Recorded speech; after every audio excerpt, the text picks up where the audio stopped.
How's it going, everybody, and welcome to episode 287 of Master My Garden podcast. Now, this week's episode being the first Friday of August, we're doing the usual seed sowing guide for the month ahead and kind of looking at what seeds we can be sown and other gardening jobs.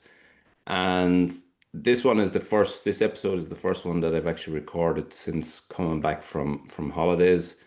I was the first 2 weeks in July, released the episodes as normal, but I was on holidays during that time. And yeah, in my own garden, lots changed in 2 weeks. And there's kind of, as I've done for the last couple of years, once I know I'm, going away at a particular time, I kind of stop sowing for a couple of weeks prior to that because I suppose the onus is on someone else to mind them then. And I did have some sort of winter crops. So I had some Savoy cabbage, a couple of trays of Savoy cabbage, a couple of trays of purple sprout and broccoli, spring onions, and a couple of other bits that I'd sown from seed, a while ago. They were ready to be planted out or nearly ready to be planted out when I got back. And during that first week of July, I think there was really warm weather here. And when I came back, they were all crisped in the tunnel and fit for the bin. So yeah, that's exactly why I don't sow too much or plant out too much at that time. So that means I kind of end up with a little bit of a gap, not too much, but a little bit of a gap. And then the first week back is really catching up and trying to get your tomatoes back into check because again, I have somebody that waters them a little bit when I'm gone, but not much. So it's just basic care to keep them alive. Um, Obviously, that warm weather caught them out in relation to the little plug plants, but the tomatoes were fine, they were growing well. But just a huge amount of side shooting and cleaning up to be done, I suppose, when I got back. That's all back in check now, and yeah, sowing, yeah, sowing has started. I did go off and actually buy some trays of plants to sort of replace the ones that got crisped up. But the important thing, I suppose, is to keep sowing and to keep something in the pipeline as we move through the seasons. Say that the whole time that the biggest challenge is utilizing the space all year round, and that's where many of us fall down. And August is a great month generally because it's probably the month where anything that is available to harvest has and is coming to fruition at this stage. So, June is kind of when your real harvest starts. I know you will have some prior to that, but your sort of bulkier, the more of your harvests are coming in. Your first of your brassicas are coming in, your cauliflowers or broccolis and so on, and that continues through July. And August, then, that's matched in with certainly some potatoes, tomatoes, onions. There's lots of harvest.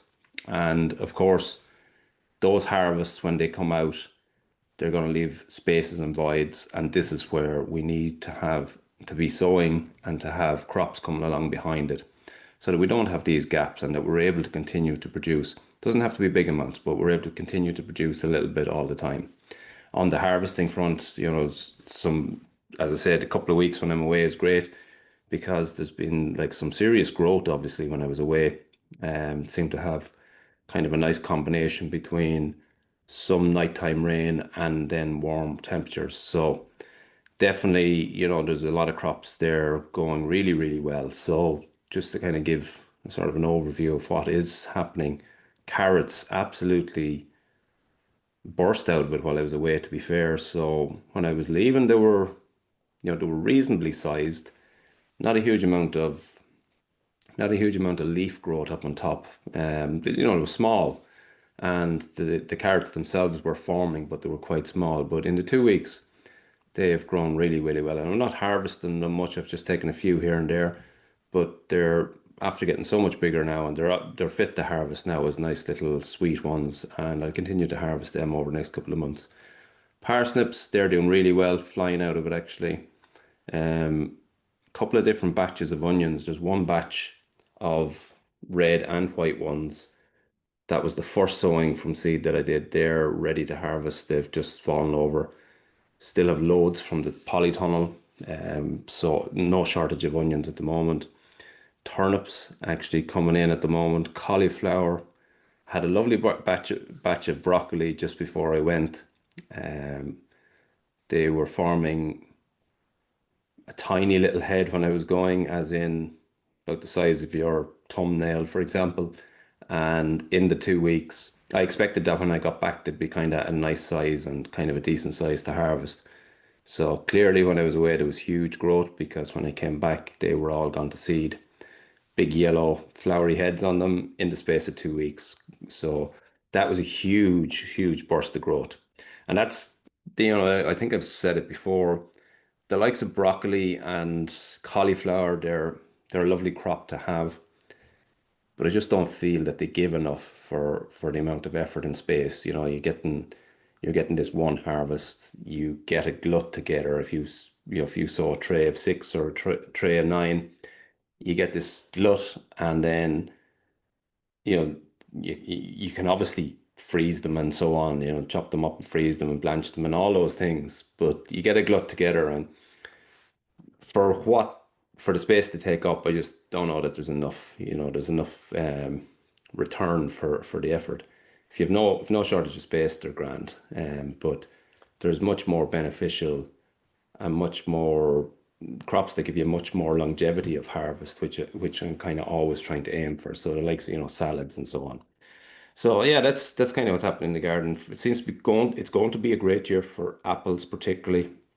A couple of fruit trees that I planted a couple of years ago. Little, there were small trees enough going in, like 2 or 3 year old trees. They're fruiting really well. There's one particular tree, and I think I counted 45. Now it's still a small tree. It did get pruned in the springtime specifically for fruit, and it's doing really well. 40 something apples on it. Hopefully they'll all start to ripen. So far, no damage from wasps or anything like that. It's going really, really well. So yeah, they're doing brilliantly. Raspberries, they've been really good. Same, I suppose. A lot of fruits have been good this year. So yeah, all of that is doing really well. Broad beans are doing really well. Just kind of going through the beds here in my head as I'm thinking. British Queens ready to harvest out of the ground. I've already taken the ones out of the pots again. Probably because I was away and they didn't get the attention that they might have otherwise. They were beautiful, are beautiful, still eating them. A tiny bit small though, not overly happy with the size of the potato, but in terms of taste, fantastic. Yeah, couldn't fault them from that point of view. But the ones in the ground, they're going to be ready. They're heading in that direction now. So I'd say within the next week or two, I'll be harvesting those. They're good to eat at the minute, but I'm just allowing them to fill out because I don't need to harvest them just yet. So they're still filling out. No sign of blight on them, touch wood. And yeah, I'll hopefully get a decent batch of a harvest off them. Rhubarb, just saying it to somebody yesterday. What a crop rhubarb is, harvesting off it for months now.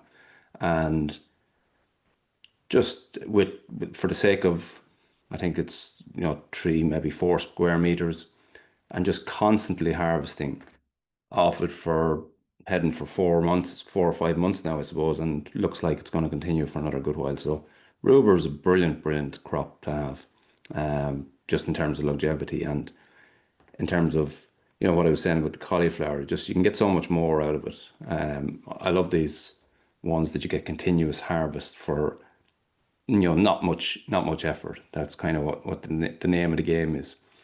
So looking ahead to what we're going to sow for the month of August, and the list has shortened again as we go into August. So, you know, as we say, May is the biggest month in terms of sowing seeds and what you can sow, and then it starts to dip all the way through. And yeah, we're reducing quite a lot now this month again. But to run through the list, as we always do, what we can sow is some of our sort of successional crops. So spring onions, that's going to continue to be sown.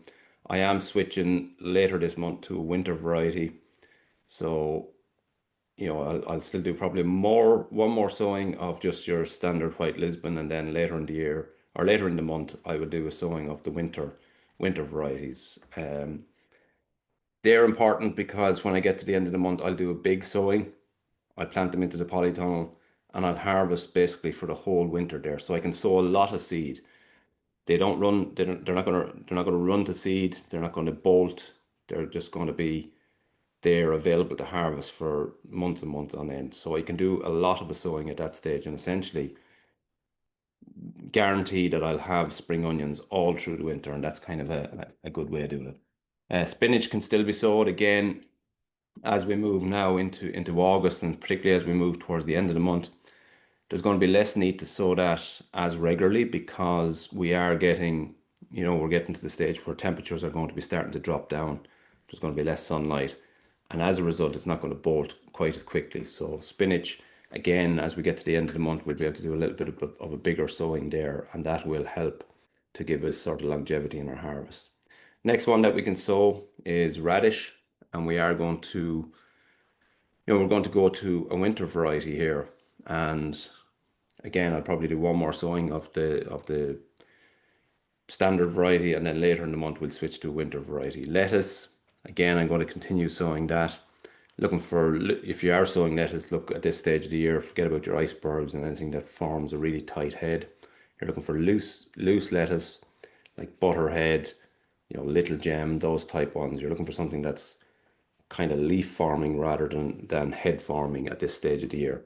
You can very much switch to your autumn stroke winter salads. And what we're looking at there is things like mustard, tatsoi, rocket, the claytonia, any of those type winter salads. And again, heading towards the end of August, you can sow quite big batches of those because you will be able to harvest over a longer period of time, small and often. It's not going to be running to seed. So you can do, big sowing that's going to essentially get you all the way through the winter, more or less all the way through the winter. So definitely be sowing that. They're invaluable at this stage of the year because when you're able to harvest these greens at that stage of the year, it's, as I say, invaluable. You can still sow cress. Then there's some of the herbs that we can sow. Coriander, you won't again because a little bit like spinach, because temperatures are dropping, daylight hours are dropping. You won't have to sow it as regular. So coriander is, as we mentioned, all through those summer months when daylight temperatures are long, you're going to get a kind of a short window of harvest from the time you sow till the time it runs to seed is quite short. But that'll extend, over the next few months. And as we get later into the August and into September, a sowing of coriander again, a good sowing of coriander at that stage will get you nearly all the way through the winter again. So the frequency at which we have to sow from now on is reducing, and we can do sort of bigger sowings because we were able to get longer periods between sowing and harvest out of it. So that's really important, and it sort of makes life a lot easier at this stage of the year in terms of keeping up and making sure that we have all these gaps filled. Another one that can be sowed this month is Florence fennel. It's not one that I've grown before. Probably will grow it this year though. It's one that I've been thinking about for a while, so I think I will have the space to do it. Can stick it in the polytunnel as well, so I think I will grow that. But that can be sowed this month. Kale again, you can be sowing that, and there's a couple of the Calabres, or a couple of the Brassica family, Calabres, spring cabbage. They can be all sowed later in the month, and these are ones that, for me personally, here I'll plant them into the polytunnel. They'll put on a little bit of growth now for the next month or two.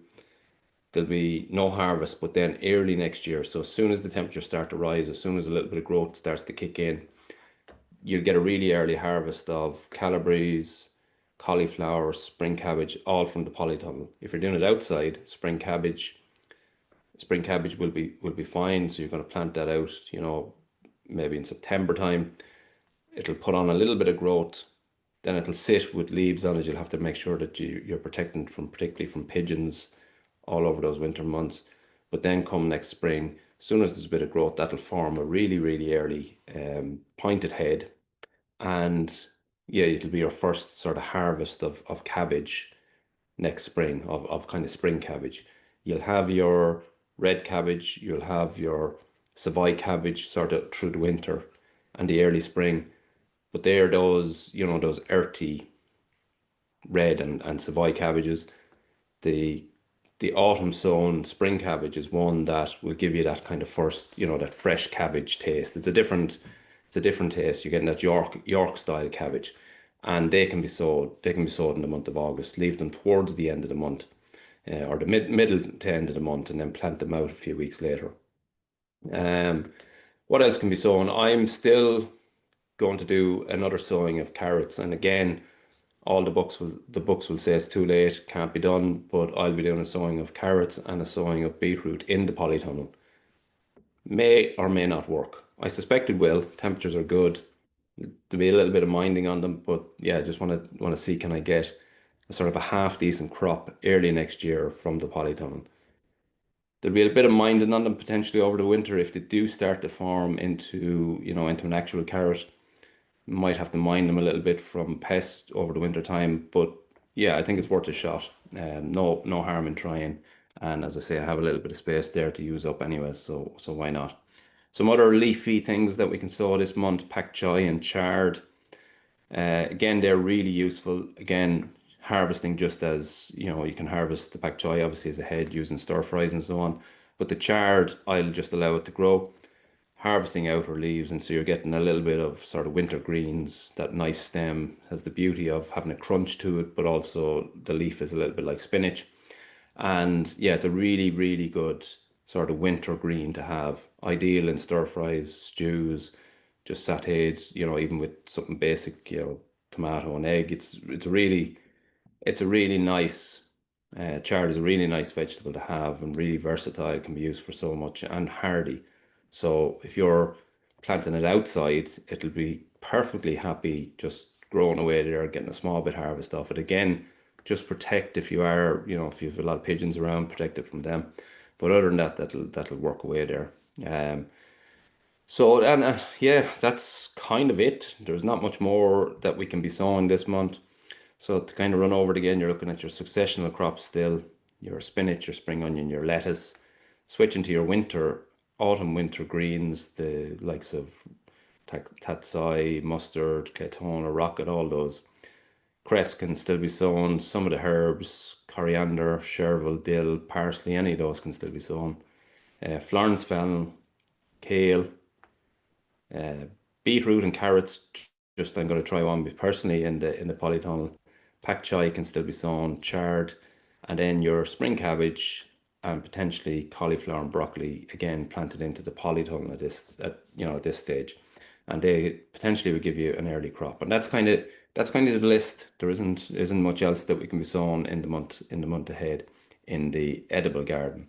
There is some flower seeds that we can definitely be sowing, starting from the end of this month. Some of your biennials. I'll do a proper list, seed sowing guide for flowers, seed sowing guide for perennials and biennials, that, likes of wallflowers, and a lot of the perennials can be sowed sort of September time, August, September time. So I'll do a proper list on that. Other jobs that are kind of ongoing at the moment is you're still going to be harvesting quite a lot, but also it's still going to be about plant care and keeping an eye out, vigilance for pests and so on. Um, Tomatoes, keep watering them on a regular basis. You'll probably need to be watering them 2 to 3 times a week. Remember the tips from earlier in the time: water to the base, so not watering onto the leaves of the plant if possible. Water in the morning time, that will allow the plant to dry out during the day so that you're not carrying, damp through the night. And then that means that you'll have less vulnerability to fungal diseases, particularly. So removing all your leaves from, again, we're talking about tomatoes and the likes of courgettes, any leaves that are discolored, any leaves that are showing any sign of disease at all, remove them from the house, and continue to feed, continue to water, but making sure you keep the environment as dry and as airy as possible. So ventilate your tunnels, leave the vents open, allow airflow through that house, making sure that you're keeping up with your pruning of your tomatoes, just again to help with airflow, to help with ripening. Keep an eye out for things like aphids and whitefly as well. Blight on tomatoes, blight on potatoes, keeping an eye out for all those things, especially main crop potatoes. As I said, most of you will have your early potatoes harvested already, potentially some of your secondary still in the ground, but definitely a lot of your main crops or all your main crops are still going to be in the ground. And they're going to need a good bit of protection over the next month or two. We're still getting these warm temperatures, kind of clammy temperatures. And again, that's conducive to blight. So just keep an eye on that, keep on top of that. Slugs, not a little bit mixed. Some people are saying they have kind of big problems with them at the moment. I'm not seeing too much activity here. So, but potentially they could still be a problem. The fact that it has been relatively dry, generally speaking, over the last few months means that the slug levels are probably a little bit lower than they would have been over the last few years. Still keeping an eye out for caterpillars on your brassicas, all those things. So just keeping an eye out for those things. Be vigilant on fruit as well as they become ripe. I saw somebody yesterday nearly crying in their polytunnel. They had a beautiful couple of bunches of grapes that were ready to go or nearly ready to go, but not quite ripe for eating. And they opened the doors to allow ventilation, and the birds copped it and got in and took every grape out of the house. And yeah, that's a little bit frustrating. It's understandable, but it's a little bit frustrating. So just watch out for that, especially outside on raspberries, blackcurrants. Most of the year you'll have them harvested at this stage. But any of those crops, just keep an eye, because as we mentioned before, you won't be the only ones that'll be keeping an eye on them. The birds will be watching, and as soon as they're ripe, they'll be taking their share of them. So, yeah, they're all kind of all the jobs that you can be doing this month, all the seed sowing that you can do. It's yeah, slightly a lot reduced list actually, but there's still so much benefit in continue to sow, because as we've mentioned several times, you have these beds, you have these spaces, you will have harvest coming out, and you want to continue to utilize that space. And the only way to do that is to keep crops in them and to keep something on the go all the time. You mightn't get full harvest, for the winter months. You mightn't be, in terms of being self-sufficient, you're not going to be or anything like that. But at least you will be utilizing that space. You'll be keeping plants in the ground, keeping that ground covered with plant material, and you'll still have fresh harvests that are going to be really, really welcome, particularly over these autumn and winter months. So don't forget to keep sowing, keep planning, keep looking ahead, keep your eye 2 months down the line, 6 weeks down the line, to see where is the gap going to come and what can I get in there. And that's really how you start to, I suppose, create a garden that's giving something to you 12 months of the year, more or less. And it extends the benefit beyond those few months where we sort of get out early, get our plants in, and then get our harvest in June, July, August, and then we're done. Make sure we're extending that and make sure we're taking advantage of the space when we have it. So that's this week's episode, rather short episode. Next week's episode is a really exciting one. So some of you will have heard me talking in the past about a really good documentary. Was on Netflix. I don't think it's on Netflix anymore, called Kiss the Ground. It's a brilliant, brilliant documentary. And I have Josh Tickell on next week. He's the producer of that. And there's a trilogy. So there's the second one, which the name won't come to mind now, but and the third documentary in that series is coming out in 2026, and we're chatting about that. But really, really brilliant documentary, one that I've spoke about before. Really worth catching up. And as I say, next week I talked to the producer of that, Josh Tickell. So brilliant, brilliant interview, and some really interesting stuff in it. For if you're interested in growing food, if you're interested in food production systems, it's really worth listening to. But in terms of this week's episode, that's your seed sowing guide for the month of August, and that's been this week's episode. Thanks for listening, and until the next time, happy gardening.